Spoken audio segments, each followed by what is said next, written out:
C'est un renversement particulièrement cruel, celui où votre plus belle qualité devient malgré vous une porte ouverte à la manipulation, où cette capacité à aimer, à consoler, à vous mettre à genoux pour panser les blessures de l'autre, se transforme en cette corde qui lentement vous étreint.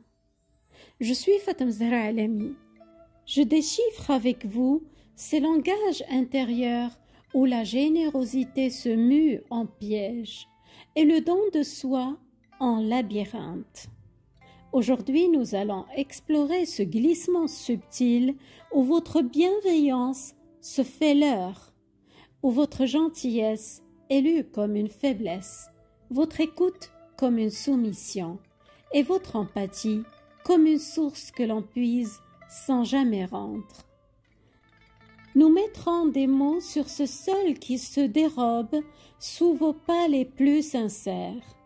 Nous transformerons l'épreuve en conscience et la blessure en sagesse. Pour comprendre comment ce retournement s'opère, commençons par regarder ce qui se joue lorsque vous offrez simplement ce que vous êtes.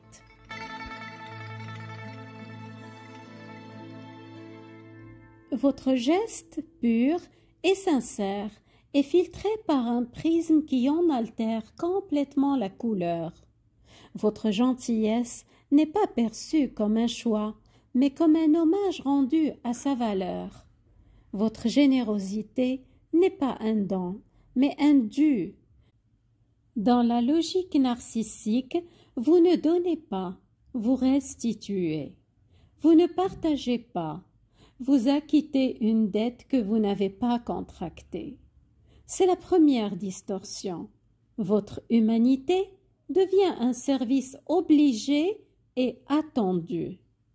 Quand vous êtes attentionné, à l'écoute, vous faites des cadeaux, vous aidez. Son interprétation, il se dit « c'est normal, je mérite ces attentions. Cette personne me doit cela, parce que je suis spécial. » Ou bien, cette personne est faible et a besoin de mon approbation. Alors, le narcissique l'accepte comme un dû, sans gratitude sincère. Cela renforce son sentiment de supériorité. La gentillesse est perçue comme une faiblesse à exploiter. Lorsque vous écoutez patiemment le récit de ses blessures ou de ses colères, vous ne vous transformez pas en confident aux yeux du manipulateur. Vous devenez le miroir qui doit toujours renvoyer une image flatteuse de lui. Votre attention n'est pas un cadeau que vous faites, c'est la place qui vous est assignée dans son théâtre intime. Et si vous tentez de vous soustraire à son emprise, ne serait-ce qu'un instant, c'est tout son édifice imaginaire qui vacille. Le narcissique vous raconte un problème et vous, naturellement, vous l'écoutez et le consolez. Lui, il ne voit pas votre geste comme une humanité, mais comme une ressource exploitable. Voici ce qui se passe dans son esprit. Premièrement, il l'interprète comme un dû et une confirmation de votre rôle. Pour lui, vous êtes à votre place, parce que pour lui, votre rôle est de le soutenir, de l'apaiser et de le valoriser. Vous faites simplement ce que vous devez faire. Votre réconfort n'est donc pas perçu comme un acte de générosité gratuite, mais comme l'hommage dû à son importance. Cela renforce son sentiment de supériorité. Il est si essentiel que les autres accourent pour réparer son moral. Deuxièmement, il l'interprète comme une source d'approvisionnement narcissique. Votre attention, votre empathie et votre énergie sont une nourriture pour son ego. En le consolant, vous lui fournissez une preuve tangible de son emprise sur vous et de votre utilité pour son bien-être. Il aspire votre énergie empathique pour se recharger. Votre réconfort devient une transaction à sens unique dont il est le seul bénéficiaire. Et là, le piège se referme, car en apaisant sa détresse, vous devenez, malgré vous, un régulateur de son monde intérieur. Votre présence calme les tempêtes que lui-même déclenche. Peu à peu, vous n'êtes plus une personne qui console, vous êtes devenu une fonction, un outil de confort émotionnel. Et un outil, on ne le remercie pas. On s'attend à ce qu'il fonctionne, à ce qu'il soit toujours disponible. C'est ainsi que votre compassion, cette noble capacité à vous émouvoir, se trouve réduite à un mécanisme. Le manipulateur narcissique repère très tôt les personnes empathiques. Votre capacité à le consoler est pour lui le signe que vous êtes une cible idéale.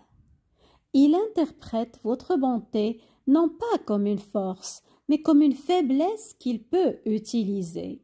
Plus vous êtes consolant, plus il sait qu'il peut compter sur votre réaction émotionnelle pour ses propres besoins. C'est ici que le mécanisme devient le plus pervers.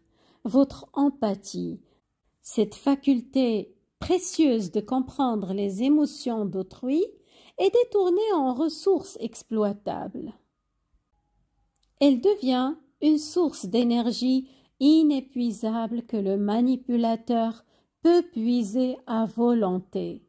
Chaque fois que vous devinez ses besoins, que vous anticipez ses attentes, que vous vous pliez à ses humeurs, vous alimentez ce réservoir. Et plus vous donnez, plus on vous prend. Vous êtes le gardien d'un trésor qui n'est jamais le vôtre. Puis, un cycle toxique se déclenche, parce que souvent, le problème qu'il vous raconte est exagéré, dramatisé, ou même entièrement fabriqué. En acceptant son récit et en le consolant, vous validez sa version des faits où il est la victime injustement traitée.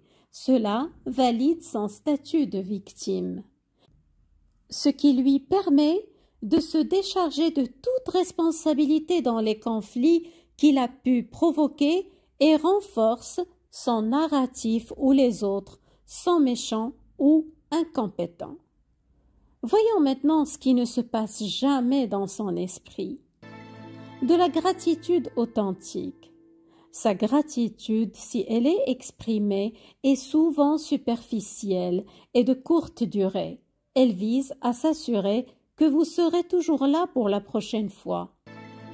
Ensuite, la réciprocité. L'idée qu'il devrait un jour vous écouter et vous consoler de la même manière ne lui traverse pas l'esprit.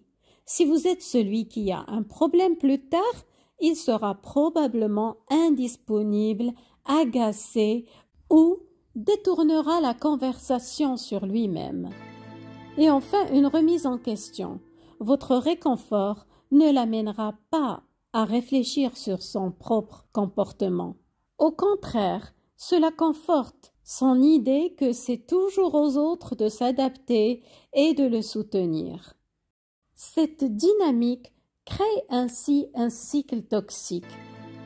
1. Il crée un problème où on dramatise un. 2. Vous accourez pour le consoler puisque vous êtes une personne bienveillante. 3. Il absorbe votre énergie et votre attention parce que c'est sa nourriture narcissique. 4. Il se sent temporairement revalorisé et renforcé dans son contrôle. 5. Le cycle est prêt à se répéter car il a appris que cette tactique fonctionne pour obtenir ce qu'il veut, votre attention et votre soumission. En résumé, votre réconfort, qui est un élan humain normal et sain, est interprété par le manipulateur narcissique comme une soumission à son importance, une nourriture pour son ego et une confirmation de votre exploitabilité. C'est pourquoi il est si épuisant d'être en relation avec une telle personne. Vos plus belles qualités, l'empathie, la bienveillance, le soutien, sont systématiquement détournés et utilisés pour vous maintenir sous emprise. Alors, comment briser ce cycle? La première clé est de reconnaître que vous n'êtes pas le remède à des blessures que vous n'avez pas infligées. La seconde est d'apprendre à doser votre don. L'empathie n'est pas un robinet qu'on ouvre à fond jusqu'à épuisement. C'est une source qu'on peut choisir de partager avec discernement.